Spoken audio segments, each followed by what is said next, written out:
Family dinner at my new condo tasted like metal tonight. Hi, I'm Melinda, the one who built without a safety net. That's all you need to know about me, for now. Mom leaned in, voice serrated. Give it to Brittany or jail. Brittany flicked her hair and sneered. You're useless, Melinda. Daniel, my lawyer, watched quietly, one eyebrow warning me patience. I laughed. The table jumped. Their certainty finally sounded cheap. I leaned forward, steady. The useless one isn't me. They forgot I keep receipts. And tonight I brought witnesses. They didn't know I'd brought the truth to dinner. Have you lived the golden child script and scapegoat ending? Tell me your moment of saying no in the comments. We grew up in a split level that split us too. One roof, two rules. Mine was earn it. Brittany's was ask. She got Paris postcards. I got lectures about building character. Mom, Stephanie, called her gifted. Dad, Andrew, called me the responsible one. Translation: she deserved cushions. I deserved consequences and bills. At 16, I smelled like grease and fryer burns. Late shifts at the highway joint, counting quarters for gas. Brittany posted recital photos in new Abercrombie every season. They clapped for pliés. No one noticed my blistered hands. College came like weather. Hard, relentless, no shelter for me. Community college first, then transfers stitched together with scholarships. 3 roommates in a room meant for 2 in mildew. Landlords raised rent. Roofs leaked onto my textbooks mid-storm. I stocked shelves at dawn and waited tables at dusk. Tips bought ramen, not spring breaks or concerts downtown. Family savings for potential sent Brittany to a private university. Mom said she needed focus, so bills skipped her completely. When my laptop died, I borrowed library time and grit. When hers cracked, Dad suggested I spot your sister just once. I learned to say no, then swallowed it for peace. I kept a notebook labeled emergency, not dreams. Every 10 mattered. 20 months later, it still felt one disaster from empty. Meanwhile, the family card paid for brunches and spa days. New handbags appeared on holidays while I brought the casserole. My help with groceries somehow became Brittany's new winter coat. After graduation, I poured the notebook into a tiny coffee shop. Secondhand grinder, flickering sign, rent due on the 1st. Mornings started at 5. Nights ended counting milk caps. Customers trickled in. Equipment broke. I learned to fix everything. No safety net, no shortcuts, only cups and stubbornness. Whenever I mentioned the strain, Mom smiled. You're tough, Melinda. Dad nodded. Your sister just needs a little stability. Stability apparently meant my bank account with her name on it. Every compliment arrived with an invoice stapled underneath. They cheered the golden child. They leaned on the scapegoat. And I kept standing, because standing was all I knew. They called it family. I called it surviving the month. I should have known then. I mistook survival for love. I built my life the way I brewed coffee. Precise, patient. Year 1 was duct tape and burned milk, rent due daily. I learned machines by their coughs, customers by their footsteps. By year 3, lines curled to the door by sunrise. I kept expenses lean, secondhand stools, local beans, handwritten signs. Profit wasn't pretty. It was steady and finally mine. I let myself imagine something radical. A place with quiet. Not a mansion, just a condo where locks answered only to me. I met Karen, a blunt realtor who hated fluff. She walked me through listings like a drill sergeant with keys. We found a 1-bedroom with light that forgave long days. High ceilings, a small balcony, enough room for breathing. I ran the numbers twice, then once more for superstition. Savings, modest salary, mortgage pre-approval that didn't strangle cash flow. 30,000 down. Every shift I'd ever survived on paper. I signed at a metal desk that squeaked like old brakes. Move-in was rain and 3 flights without an elevator. Thrifted furniture. 1 decent lamp. Boxes labeled with black marker. That first night, the refrigerator hummed and nothing else did. Peace is louder than applause when it finally arrives. I planned to tell no one until walls felt settled. But secrets leak faster than roofs in my old apartments. 3 weeks later, my phone lit up like a siren. Missed calls, group texts, a sudden family weather alert. Then the email arrived, addressed to Dad from Mom. Subject: Brittany's future. Accidentally CC'd to my work account. They'd mapped my condo as her restart, not my home. Melinda's responsible. She'll do it. Brittany deserves a break. An hour later, Brittany texted with confetti and photos. Look at this 2-bedroom near the park, perfect for me. No budget, no plan, only certainty I'd hand over keys. Entitlement wears perfume. You can smell it through a screen. I didn't reply. I opened my ledger instead. I reset passwords, added pins, locked what I'd unlocked. Then I called Daniel, the business lawyer who reads subtext. Dinner? I asked. At my place. Bring your calm voice. Vanessa, my cousin, warned me they were staging an ambush. Perfect. I prefer truth served while everyone is seated. I invited Mom, Dad, and Brittany to see the condo. Simple menu. Takeout pizza, water, and consequences if necessary. I set the table the way I set boundaries, clearly. Phones charged, documents saved, envelopes ready with printed headers. The email sat in bold on my home screen. Silence sharpened into resolve like a well-honed knife. I wasn't walking into their script this time. They wanted a scene. I chose the stage and lighting. If they needed me quiet, they should have picked another daughter. If they wanted a scene, I'd give them one, with witnesses. They arrived early and irritated, perfume and accusations in my hallway. Dad checked his watch. Mom's smile cut. Brittany scrolled. 3 bites in, Mom leaned close. Give the condo to Brittany, or you'll go to jail. Brittany didn't look up. You're useless. Daniel set his glass down without a clink. I laughed. The table jumped. The useless one isn't me, I said. You took my silence for permission. That ends tonight. Dad pointed like a coach. Family first, buy another. Family first, I echoed. Funny how that always means me. Or jail, Mom repeated, savoring the word. There is no jail, Daniel said. Refusing extortion isn't a crime. Fabricated threats are harassment. I slid my phone forward, brightness up.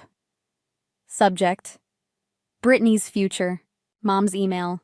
Melinda's responsible. She'll do it. They planned an ambush, I said, then called it love. Brittany finally looked, color draining. That's out of context. Context is where you spend other people's paychecks, I said. Ledger screen, deposit, mortgage, insurance. Every line mine. Mom reached for the phone. I moved it 2 inches. Don't touch what isn't yours, I said. Soft, and it stung. Daniel set a printed copy beside the pepper flakes. Names underlined, timestamps highlighted. Dad tried orders disguised as kindness. Your sister needs stability. You're stable. Be generous. I am, I said. To myself, finally. Generosity without consent is theft with nicer packaging. Brittany shifted to a plea. The city's brutal. Don't you want me safe? I want you honest, I said. Safety follows honesty, not invoices. Mom pivoted to migraines and sacrifice. Stress is killing me. Stress is consequences arriving, I said. Open the door. Persist, Daniel said, and you'll get letters. Silence hit hard. I stacked plates like years I couldn't return. Here's what happens. You stop asking for what's mine and fix what's yours. No more secret plans. No more forwarding my life to Brittany. Dad opened his mouth. I raised my hand, closed it for him. Backups live in 3 places. Test me and meet a judge. Brittany's phone buzzed. Attention left. Mom's voice went small. You'd do this to family? I'm doing it for family, I said, ending the scam. If love refuses truth, I choose truth first. Daniel stood. We're done here, unless you prefer letters. No one spoke. Takeout cooled. I walked them to the door, past a rack that held mine. At the threshold, Brittany sparked once more. You'll regret this. I did, I said, for years. Not anymore. The door clicked. I leaned against it. Hum returning, receipts where I left them. Their plan required silence. I brought light and ink instead. They wanted my condo. Next, they'd learn I own the narrative. I didn't argue. I executed. First, I locked it down. New passwords, 2-factor everywhere, a PIN with my lender. I froze credit, set alerts, filed copies where I sleep. Daniel drafted a letter. Cease threats, retract claims, immediately. Certified mail, delivery receipts, paper beats whispers. Calls burst. Please, orders, bargains, rage. I let them ring. Silence is cheaper than explanations. Stephanie's voicemails swung from martyr to menace. Andrew tried corporate. Reconsider for Brittany's sake. Brittany, you ruined my life. Block. Vanessa brought coffee. Tell the truth once, she said. I posted a balcony photo, mine, caption. Earned every inch, years of hustle. No apologies. Comments bloomed. Proud of you. Housewarming when? Then the screenshot. Subject line in 2 sentences. Names redacted, timestamps visible. Clearing rumors. Shares climbed. Cousins DM'd. We had no idea. An uncle apologized for believing it. Silence from my parents' side grew heavy. Brittany launched a fundraiser. Help me find my dream home. Her bio called me greedy, abandoning family in need. It raised $50 and a storm of questions. She pulled it. Accounts locked by evening. Daniel's letters landed. The air shifted. He cited harassment and bad faith threats. He attached the printout. Names and timestamps highlighted. Contact through counsel or we proceed. Their replies became careful. At the shop I worked like I'd been unhooked. I trained a new hire, fixed a wobbly table, laughed easier. Regulars noticed. You look lighter. New boundaries, I said. They tasted like oxygen. Stephanie tried the gossip loop. Screenshots circled back. I posted nothing else. Truth doesn't need hourly commentary. Andrew emailed, let's de-escalate. I saved it. Brittany DM'd from a burner. 1 month? Block. Nights on the balcony, I counted wins. Sleep, breath, appetite, laughter. Small and loud. I stopped performing daughterhood. I inhabited my life. The condo softened from fortress into home. Keys on the hook, receipts filed. Pulse ordinary. Daniel called. No filings from their side. You're clean. Good, I said. I'm done funding fantasy. He chuckled. Understood. I wrote 1 line. Stop explaining the boundary to the person it protects. The pen didn't shake. Neither did I. They wanted my condo. Instead, they met the line. And the line held like steel I forged. The storm had passed. Now came rebuilding, on my terms. Morning arrived quiet and stayed that way. I brewed coffee for one and let the steam be ceremony. Peace arrives like a checked box. Done. Daniel wrote. No filings. Their counsel is silent. I archived it beside receipts and slept. Boundaries file neatly when you honor them. News moved without me. The old script lost its choir. Screenshots exist. Rumors commute to extinction. Brittany's orbit shrank to a retail counter and rigid hours. For once, the clock didn't bend for her. At home, the condo softened into life. I planted basil, ran without rehearsing arguments, remembered hobbies. The world stayed beautiful without my permission. The shop found a rhythm that didn't use my spine. My team learned the roast curve. I learned to rest. Kindness showed up that I didn't have to fund. Mom texted, "We miss you at dinner." I sat with it, clear-eyed, not cruel. Missing me isn't the same as respecting me. So I wrote rules that fit on a postcard. No money, no threats, no triangulation by text, no meetings without truth, no truth without consequence. Sometimes I replay the laugh that began the rupture. It wasn't mockery. It was oxygen after years underwater. I finally heard my voice, unedited and steady. Sundays, I cook for friends who knew me before the noise. We eat on the balcony and pass stories like salt. No roles to perform, no invoices attached. If Brittany becomes honest, I can become generous. Until then, outcomes will do their job. I won't pay to protect a lie from its bill. Before saying goodbye, if this story touched your heart, please give it a like and share it with someone who needs to hear this today.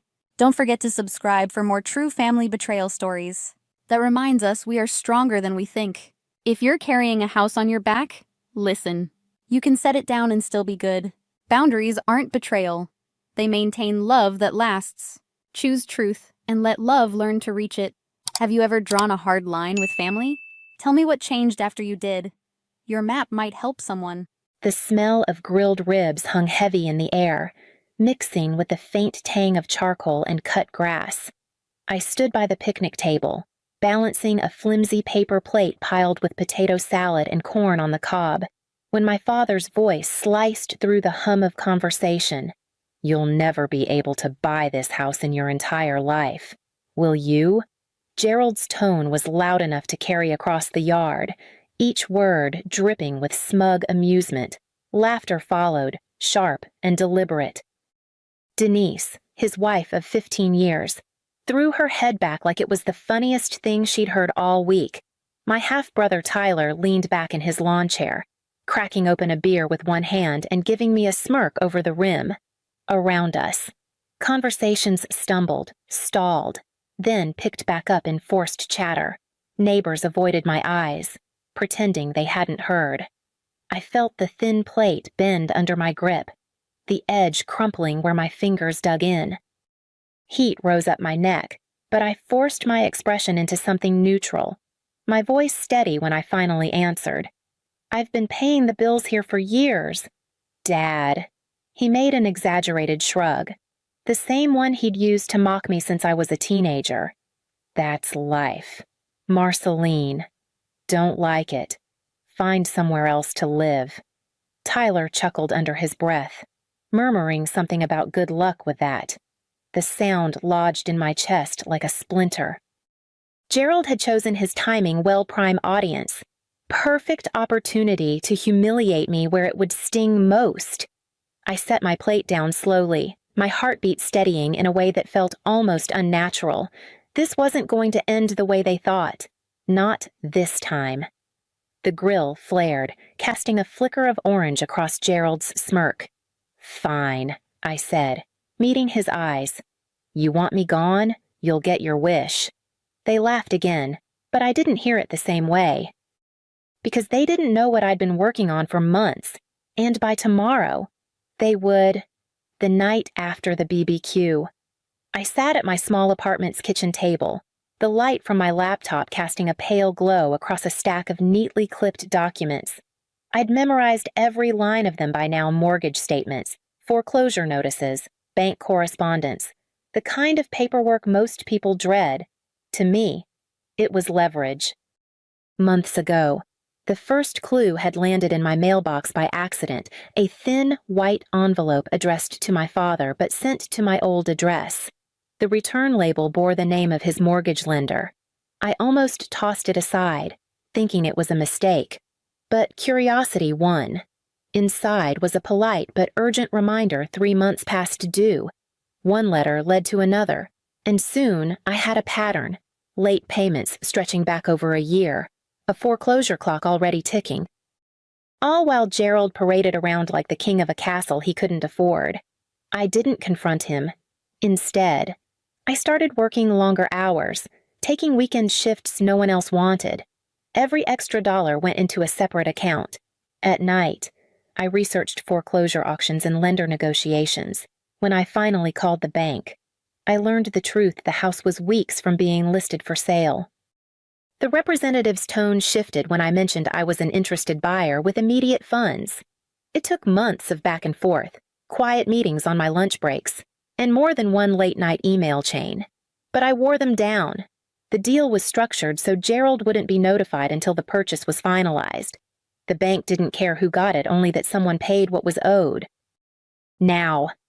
The file in front of me was complete except for one missing piece: my signature on the final contract. My pen hovered over the dotted line, and I felt something settle deep inside me: not excitement, not even revenge. It was resolve. I signed, slid the papers into the envelope, and sealed it shut. By morning, I wouldn't just have a plan, I'd have the keys. The morning sun was still low when I parked outside the bank's attorney's office, the envelope from last night tucked under my arm. 10 minutes later, my signature was inked on the final line, and the deal was done. A ring of cold metal slid across the desk toward me, the keys, resting in my palm like proof that the past 24 hours had been leading to this. I didn't rush to the house. I drove the back roads, letting the weight of it settle. When I finally turned onto the familiar street, the siding of the 2-story home caught the light just like it had when I was a child. The lawn needed mowing. The shutters could use a coat of paint, but none of that mattered. I fit the key into the front door. The lock gave way, and I stepped inside. The air smelled faintly of last night's barbecue smoke drifting through open windows. My heart was steady, almost unnervingly so. This wasn't a fantasy anymore. It was a contract. Notarized and binding. Pulling my phone from my pocket, I typed the message without embellishment: I bought the house. We need to talk. It took less than an hour. The familiar rumble of my father's truck broke the quiet, tires crunching against the driveway. Gerald climbed out first, hands on his hips, his mouth already curved in a disbelieving grin. Denise followed, her voice sharp before her feet hit the ground. Tyler trailed, beer still in hand, like this was just another afternoon. So, Gerald began. You think this is funny I met his gaze? No, I think it's business. You have 30 days to either vacate or start paying rent. To me? Denise's eyes widened. Tyler let out a short, derisive laugh. Gerald's grin faltered just enough for me to see the crack. And, in that moment, I knew the balance had shifted. After they left that afternoon, I drove straight to my apartment the moment my door shut behind me. I opened my laptop and started dismantling every connection that tied me financially to them. First went the electric bill my name off their account with a single confirmation email, then the gas, water, and internet. Each cancellation accompanied by a quiet satisfaction I couldn't remember feeling before. The final click was the car insurance policy that had covered Gerald, Denise, and even Tyler. I moved it entirely to my new address, stripped of any secondary drivers. The process wasn't loud or dramatic. It was clinical. I double-checked each confirmation number, each service transfer, and stored them in a folder on my desktop labeled Proof. My lawyer had been clear: keep everything, because people who've relied on you that long won't let go without a fight. By nightfall, the messages began. The Wi-Fi's down. We can't buy groceries. Turn the water back on. One from Gerald simply read, Real mature. Marceline. I didn't respond. Instead, I took screenshots, time-stamped and filed away. By 9, Denise's texts took on a pleading tone. Tyler has a job interview tomorrow. He needs the car insurance active. Then, barely an hour later, this is cruelty. You're punishing us. No, I thought, scrolling past her words. I'm ending the punishment that's been disguised as help for years. Tyler's came last. Short and bitter. Hope you're happy. You're killing your own family over some grudge. I saved it with the rest. The apartment was silent except for the hum of the refrigerator.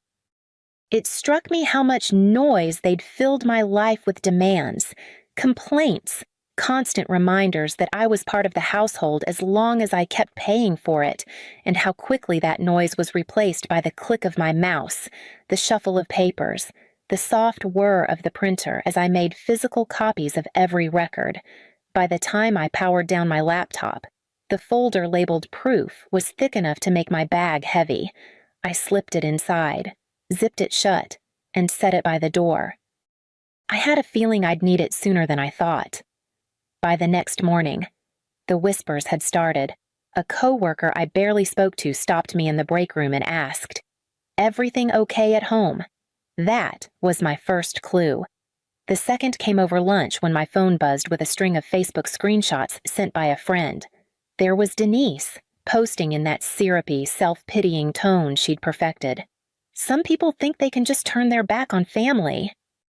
After all we've done for them, they leave us in the dark. No names, but the comments filled in the blanks. So sorry, Denise. You don't deserve that. Some kids are just ungrateful. I didn't reply. I just saved every screenshot to my growing folder. The calls came next. Relatives I hadn't heard from in years suddenly remembered my number. Your dad's been under a lot of stress. One aunt said, you really should help them through this. Another told me she'd pray I find my way back to the family. Neighbors started giving me looks in the grocery store, the kind that linger half a second too long. I knew what Denise was doing, painting herself as the victim before I could speak. She'd always been good at stacking the jury before the trial. That evening, Gerald's voice filled my voicemail box. You think you're so clever. Marceline, you'll regret turning on family. This world is smaller than you think. I saved that one too. Tyler's contribution was a single text. Funny how mailboxes can get broken into these days. Better keep an eye on yours. I stared at the words for a long moment before forwarding them to my email. Just like my lawyer had told me. No reaction, no reply, just evidence. It was tempting to defend myself, to correct the story being told about me. But I knew better. Arguing would only feed the performance. Silence, on the other hand, would force them to keep guessing, and I had no intention of making their job easier. By the end of the week, the folder on my desktop was twice as full, my phone twice as quiet. They thought shame would pull me back in. All it did was harden my resolve. It was late Saturday morning when I heard the low rumble of a truck outside my apartment. I checked the window and saw Gerald standing on the sidewalk, hands shoved deep into his jacket pockets. No Denise, no Tyler, just him. I opened the door but didn't step aside. He nodded toward the living room. "Can we talk?" I stayed in the doorway. "Say what you need to say." His voice was measured, the sharp edges tucked just beneath the surface.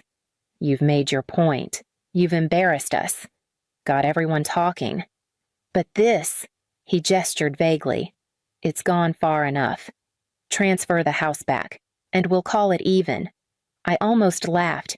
"Even you're over a year behind on the mortgage." "The utilities were in my name for years. You've been using my paycheck to keep that place afloat while pretending I'm just freeloading in my old bedroom." His jaw tightened. "That's family. We all pitch in. You're burning bridges you can't rebuild?" "No," I said, keeping my voice calm. "I'm protecting myself from being used as a wallet." His eyes narrowed, and for a moment, the calm facade slipped. "You think owning a deed makes you better than us? It doesn't. You'll need family one day, and when that day comes, we won't be there. I'm fine with that," I said. We stood there in the doorway, the silence thick. He looked like he wanted to say more, maybe unleash the full volume I'd grown up with, but something held him back. Instead, he shook his head once, turned, and walked back to his truck. I watched him go, the engine's growl fading down the street. Only then did I close the door and let the lock click into place. At my desk, the proof folder waited. I opened it, added today's notes, and slid the hard copies into the binder. I had the uneasy feeling that this wasn't the last time he'd show up. 3 days after Gerald's visit, my phone buzzed with a call from Mrs. Langley, the neighbor who'd lived across the street from my father's house for as long as I could remember. "I thought you'd want to know," she said in a hushed voice, though the sound of raised voices bled through on her end. "They're at it again, out in the driveway this time." I leaned against my counter, listening as she described Denise pacing with her arms crossed, shouting about grocery money and the electric bill. Gerald's voice cut through in the background, furious, blaming her for spending too much and insisting he'd handle it if she would just stop nagging. Mrs. Langley lowered her tone further. "They said the mortgage is 2 months behind. I heard something about the water being shut off next week." I thanked her and hung up, setting the phone down on the counter. For years, I'd been the one patching those holes before they sank, moving money around, taking on extra work, covering bills they didn't even bother to tell me were overdue. Now, the weight I'd carried alone was pressing down on them instead. I didn't feel joy or pity, just a strange, quiet clarity. This was the inevitable result of living beyond their means and using someone else to keep the lights on. That evening, I saw another missed call from Gerald and 2 from Denise. I didn't answer. Instead, I sat on my couch with a cup of tea, letting the calls go to voicemail. Each unanswered ring a small reminder that the balance had shifted for good. By the time the sun went down, my phone had gone silent. I knew it wouldn't last. The knock came just after noon, 3 sharp raps that carried more impatience than courtesy. When I opened the door, all 3 of them stood on the porch. Gerald's stance was wide, arms folded across his chest. Denise's face was tight, the kind of expression she wore when she wanted to appear calm but was barely holding it together. Tyler lingered a step behind them, hands in his pockets, glaring like he was rehearsing for a fight. Gerald spoke first. "We need more time.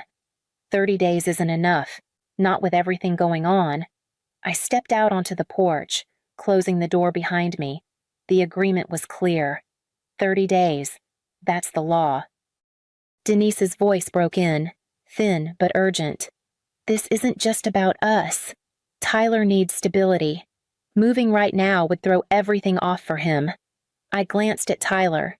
He didn't look destabilized, he looked defiant, jaw tight, eyes locked on mine like he thought he could stare me down. "You've had weeks," I said evenly. "The deadline stands." Gerald's jaw worked. "We've been under pressure. You have the power to make this easier." I reached into the folder I'd brought to the door and pulled out the papers official, signed and stamped. I held them out to Gerald. "This is your legal eviction notice. Consider this the final reminder." Denise's hand twitched, like she wanted to snatch it away, but instead she muttered under her breath, "You'll regret this." I met her eyes. "No, I regret not doing it sooner." For a moment. No one moved. Gerald finally took the notice, folding it in half without looking down. Tyler shifted his weight, muttering something I didn't catch. I turned back toward the door, the paper folder still in my hand. "You know the date. I expect the house to be empty by then." The door shut with a solid click, and the sound seemed to echo in the quiet hallway behind me. The moving truck pulled into the driveway just after 8, its engine rumbling low in the cool morning air. I stood on the porch, clipboard in hand, as the crew filed past me toward the front door. Gerald was already shouting before they'd carried the first box out. "This is betrayal." "Marceline, after everything we've done for you," his voice cracked in places, but not from weakness, just from sheer volume. Denise sat on the couch for a while, crying loudly enough for the neighbors to hear, occasionally glancing toward the window to check if anyone was watching. Tyler stomped from room to room, slamming doors hard enough to rattle the frames.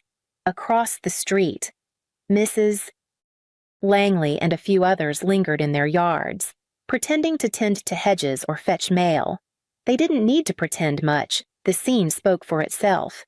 I kept my words to a minimum, answering the movers' questions, signing forms, directing furniture to the truck. Every attempt Gerald made to pull me into an argument was met with silence. Denise's sobs grew louder when I didn't respond. Tyler muttered curses under his breath as he shoved the last of his things into garbage bags. By late afternoon, the truck door shut with a final metallic clang. Gerald climbed into his vehicle without looking at me, Denise close behind.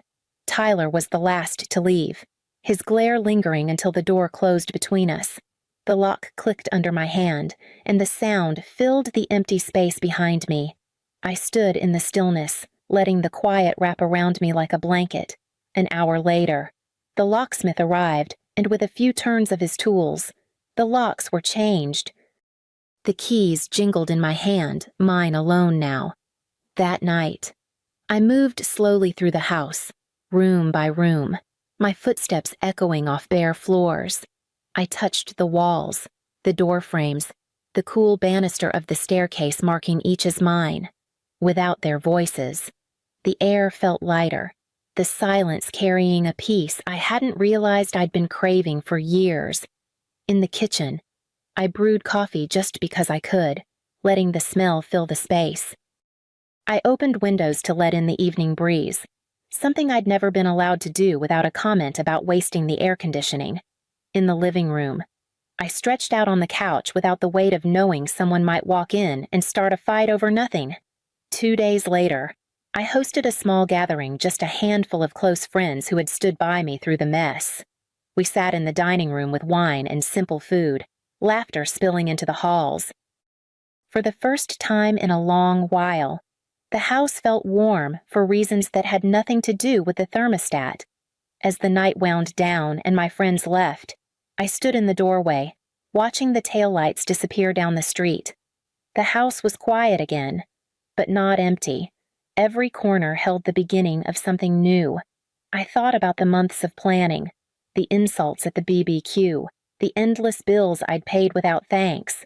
Buying the house hadn't just been about bricks, wood, and a deed. It was about cutting the cord they had wrapped around my throat for years. They told me I'd never own it. Now it's mine.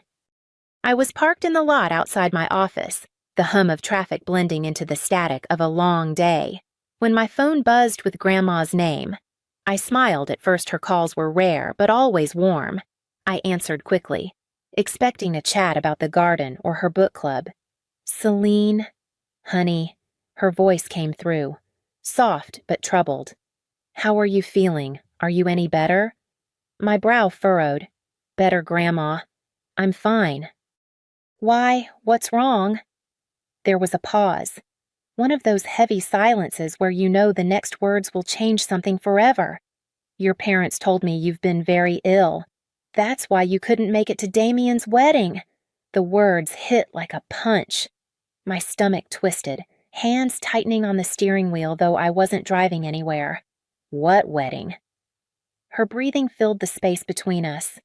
"Your brother's wedding, sweetheart. Last weekend." I stared through the windshield, my reflection in the glass a stranger's. My brother was married. The family had gathered, celebrated, taken pictures while I sat in this same car. Oblivious. They had told everyone I was too sick to attend. They hadn't even told me there was something to attend. Grandma's voice trembled. "Oh, Celine." You truly didn't know. I forced myself to answer, though my throat felt tight. "No, I didn't know anything." For a moment. Neither of us spoke. My heart pounded so loud it seemed to echo in the silence. Then Grandma sighed, grief heavy in her tone. "I don't understand why they would, but I thought you should know." We said our goodbyes, her voice full of worry I couldn't soothe, and the call ended. I sat there, phone limp in my hand, the world around me unchanged while mine cracked wide open. It wasn't only the wedding, it was the confirmation of something I had tried to ignore my whole life, that, to my family, I was expendable. Invisible. The steering wheel felt cold beneath my palms as I finally started the engine. My parents hadn't just left me out, they had lied, erased me, and carried on as if I didn't exist. I drove home in a haze, the question already burning in my mind, demanding an answer as I reached for the door to my empty apartment. I dropped my bag on the couch and sat in the silence of my apartment, the phone call replaying again and again. My brother had married, and I hadn't even been told. It wasn't a mistake. It was a pattern, one that had been repeating itself for years. Damien had always been the center of gravity in our family. When we were kids, he played baseball, and every Saturday was spent at his games. Dad, Richard, shouted from the sidelines like the world depended on each pitch, while Mom, Evelyn, clapped as if every run was a miracle. My piano recitals or debate competitions earned polite nods at best. That same imbalance followed us into adulthood. Damien chose law school, and suddenly he was the shining hope of the Calloway name. Dad boasted to anyone who'd listen about his son arguing cases before professors who'd once trained federal judges. When I was promoted to project director at my firm, a position I'd fought years to earn, Dad barely looked up from the sports section. Even the condo I bought last year, my first real home, was dismissed as a starter place. Mom toured it once, smiling politely while pointing out that Damien and his fiancée were considering a much larger townhouse near the river. Her warmth was reserved for moments when an audience was present, at church or community events. She introduced me with cheerful pride. But back home, she rarely asked about my life beyond whether I had finally found someone. Damien thrived on it. He'd smirk across the dinner table whenever Dad compared his wins to my supposed lack of progress. Every conversation seemed to orbit around him, his cases, his vacations, his plans. I had learned to shrink myself, to play the role of the reliable but forgettable daughter. But sitting alone in my apartment that night, I knew something inside me had finally snapped. Their silence around Damien's wedding wasn't just another slight. It was proof that, to them, I wasn't even part of the picture, and I wasn't sure I could keep pretending anymore. I sat on the edge of my bed, still shaken from Grandma's call. When I unlocked my phone and opened Instagram, I rarely used it, but something in me needed proof. Maybe Grandma had been mistaken. Maybe there had been a small ceremony I truly wasn't meant to attend. The first image I saw crushed that hope. Damien stood under an elaborate arch of white roses, a tailored suit hugging his broad shoulders. Beside him, his bride glowed in lace, her veil catching the sunlight like spun glass. My father, Richard, walked Damien proudly down the aisle as though it were his own triumph. I scrolled, my throat tightening. There was Evelyn, tears streaming down her cheeks during the vows. Photos of the reception showed crystal chandeliers, a ballroom filled with round tables draped in silk, and a towering cake that probably cost more than my monthly mortgage. I recognized faces from every corner of my life, childhood neighbors, distant cousins from 3 states away, Dad's golf buddies, Mom's book club friends. People I hadn't seen in years were there, raising glasses and smiling, and me, I was nowhere. This wasn't an intimate ceremony with limited space. It was a spectacle, 100 guests at least, maybe more.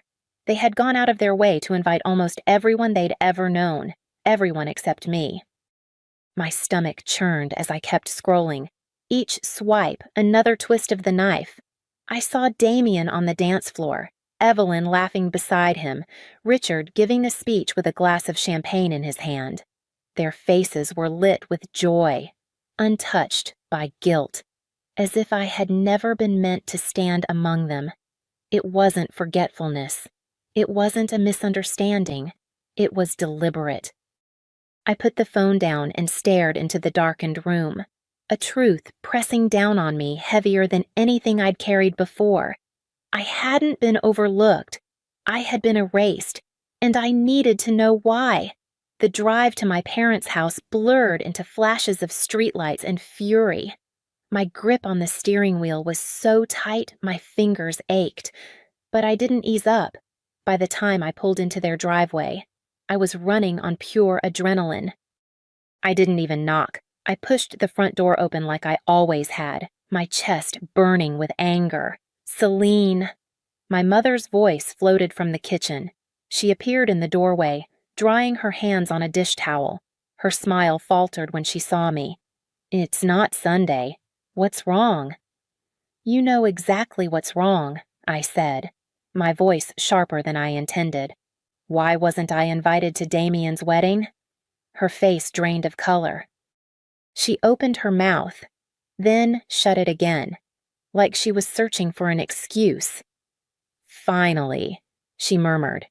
"We just thought you wouldn't want a big crowd. You've never liked those kinds of events." My laugh was bitter. "You decided for me. You cut me out of my own brother's wedding because you assumed I wouldn't enjoy it." Dad's footsteps sounded behind me. Richard emerged from the living room, his expression annoyed. "What's with all the yelling?" I turned to him. "Tell me why I wasn't invited." He glanced at Mom, then back at me, jaw tight. "You really want the truth?" "Yes," I said, my voice shaking but steady. "Damien has his life together," he said flatly. "He's a lawyer, he's successful, he's marrying someone who matches him. If you'd been there, what would you have had to say? You'd have looked pathetic." The words sliced through me. For a second, I couldn't breathe. Damien's voice came from the top of the stairs. He strolled down casually, adjusting his cufflinks. "Honestly, Celine, it would have been awkward. Everyone knows you don't fit in with that world." Something inside me snapped. "Then don't expect an invitation to mine." There was silence for a beat. Then Dad chuckled, shaking his head. "Be serious. You'll never get married." I didn't answer him. I didn't need to. I turned and walked out the door.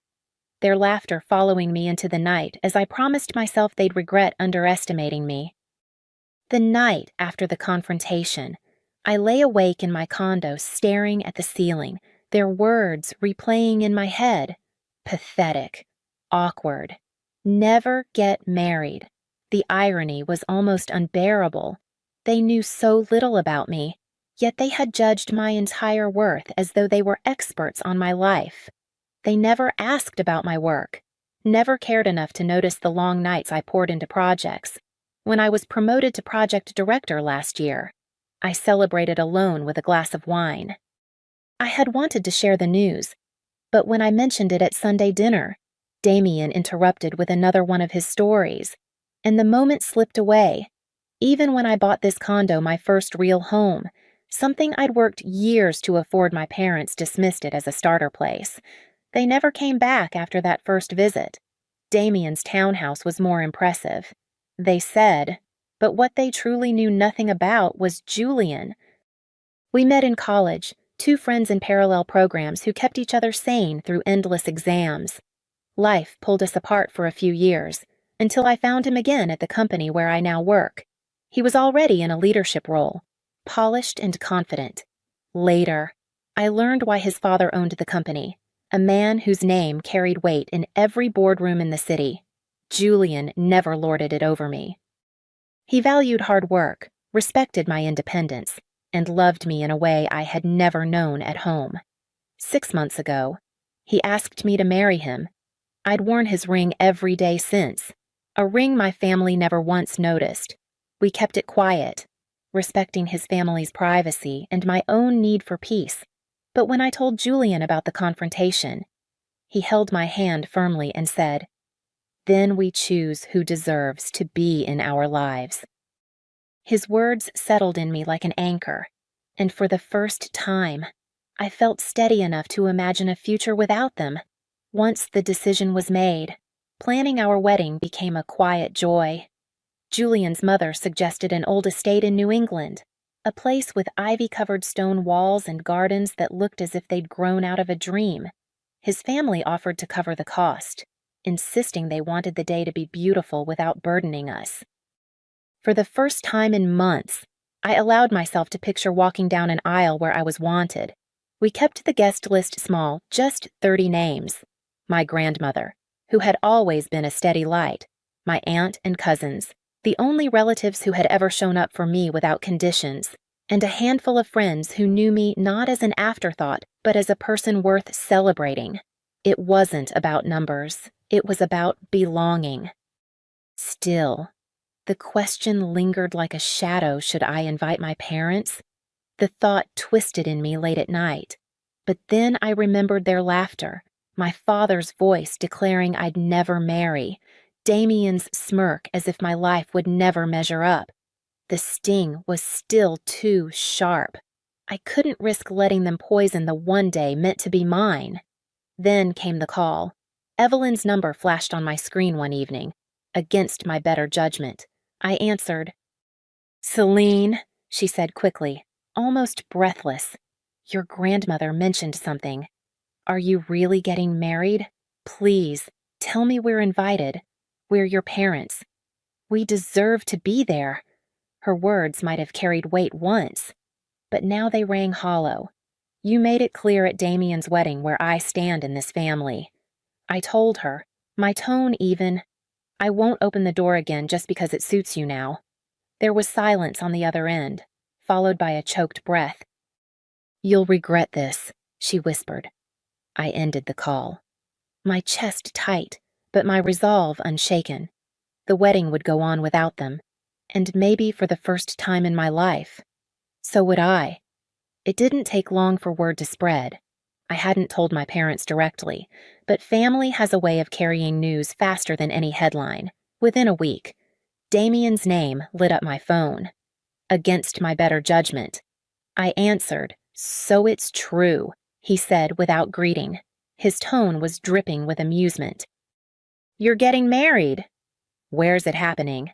"Celine, a backyard barbecue. Maybe the VFW hall down the street." I didn't rise to his bait, but my silence was answer enough. He chuckled and hung up, leaving the insult to linger in the room like smoke. A few days later, I overheard my parents' voices when Grandma accidentally left her phone on speaker during our call. My father was muttering in the background, "She probably can't afford anything real. Maybe a courthouse with plastic flowers." Evelyn added something softer, but no less cutting. "It's embarrassing. Really? Damien's wedding was an event. Hers will be small?" I ended the call politely, but the words lodged deep inside me. For the first time since Julian proposed, doubt crept in. Would my wedding measure up? Would people see it as lesser? As proof of everything my parents believed about me that night? Julian found me sitting at the kitchen table, scrolling aimlessly through photos of elaborate receptions. He placed his hands on my shoulders and leaned close. "You're thinking about them again, aren't you?" I tried to deny it, but the tears in my eyes betrayed me. What if they're right? What if our day looks like a pale shadow of his? Julian tilted my chin until I met his gaze. "They'll never understand what we're building. Our wedding isn't about spectacle. It's about us, the people who actually matter. That's worth more than any ballroom or chandelier." His words steadied me. I wasn't chasing their approval anymore. I was choosing something they couldn't measure or mock. And I knew, sooner or later, they would see just how wrong they'd been. The estate glowed like something out of a storybook. Lanterns hung from the trees, fairy lights traced along the stone archways, and the gardens stretched in a soft shimmer beneath the evening sky. As I walked down the aisle, my grandmother's face was wet with tears, her smile trembling but radiant. My aunt clasped her hands together as if she had been waiting her whole life to see me like this. Julian's eyes never left mine. For the first time in years, I felt completely seen, not as someone's daughter or sister, but as myself, worthy, loved, and chosen. When we spoke our vows, I barely noticed the guests behind us, though I could hear my cousins quietly crying. It was the kind of intimacy I had dreamed of, but never thought I'd deserve. Dinner was served in the garden under strings of light. My aunt stood and gave a speech, her voice breaking as she spoke about resilience, about how love wasn't measured by grand gestures but by quiet faith.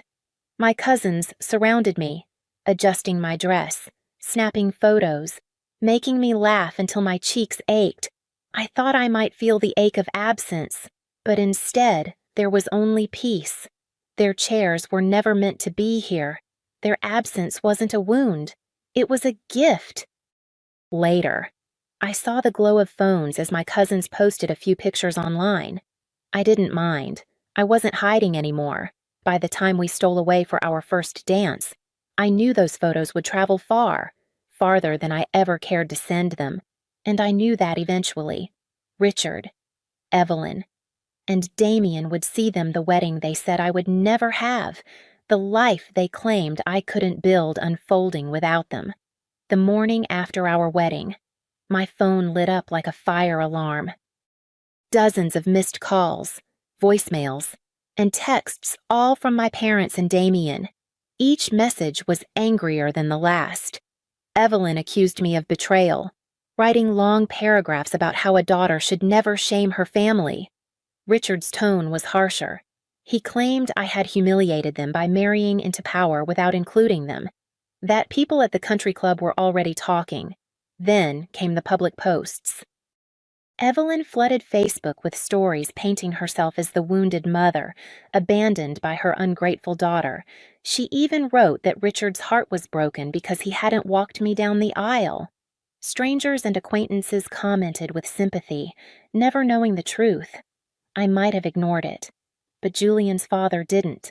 He called me into his office one evening, his face stern. "This ends now," he said. That night, he phoned my parents himself. I never heard the full conversation, but I know he told them if they didn't stop, he'd make sure everyone knew they had excluded me from Damien's wedding. Within hours, the posts vanished, the calls stopped. Silence. At last. It lasted only a few months. Then HR slid a resume across my desk with Damien's name at the top. He'd listed me as a reference, as if our history didn't exist. I refused. 2 days later, he showed up at my apartment, his voice raised. "You're my sister." "You're supposed to help me." I stared at him, calm. Family is supposed to help family. Where was that when you locked me out of yours? His face reddened, but I didn't move. This time, he was the one who left with nothing. Months passed in quiet rhythm, and for the first time in years, my life felt steady. When I learned I was pregnant, joy replaced the old ache I carried. I told no one at first, except Grandma. She cried on the phone, her voice trembling with excitement. "You'll be a wonderful mother, Celine," she said, and I believed her. A few weeks later, a package arrived at my door. Inside were tiny knitted baby booties and a photo of Evelyn sitting in her armchair with yarn in her lap. There was no note, just the unspoken message an olive branch disguised as sentiment. Not long after, I saw her post online. She had written about how thrilled she was to become a grandmother to both of her children's babies, as if history had been rewritten. Comments poured in, congratulating her, praising the family's joy. To the world, she played the part of the proud, loving mother. I stared at the screen, my stomach tightening. Maybe she meant it as peace, or maybe it was just another performance, another way to claim me publicly while ignoring what had truly been broken. The truth pressed heavy. I didn't know if they could change, but I did know I wouldn't bend anymore. I wouldn't chase their approval or give them access to my child simply because of blood. If they wanted to be in this new life, they would have to prove they belonged. I closed the laptop, resting my hand against the small swell of my belly. I finally understood what my family had failed to teach me. Blood makes you related, but respect and love make you family, and I was done settling for less.